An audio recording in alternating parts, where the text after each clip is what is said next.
রাঙামাটি মৎস্য ব্যবসায়ী বহুমুখী সমবায় সমিতির বার্ষিক সাধারণ সভা।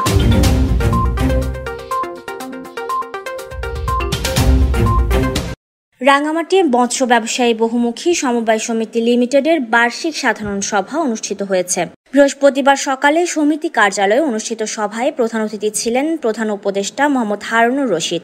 সমিতির সভাপতি উদয়ন বড়ুয়ার সভাপতিত্বে ও সাধারণ সম্পাদক মাহফুজ উদ্দিনের সঞ্চালনায় উপস্থিত ছিলেন সহ-সভাপতি মোহাম্মদ মুজিবুর রহমান, বিশিষ্ট ব্যবসায়ী মোহাম্মদ হাসান সওদাগর, পরিচালক অর্থ মোহাম্মদ পান্না মিয়া, সদস্য মোহাম্মদ সেলিম ও মোহাম্মদ জাহিদুল ইসলাম।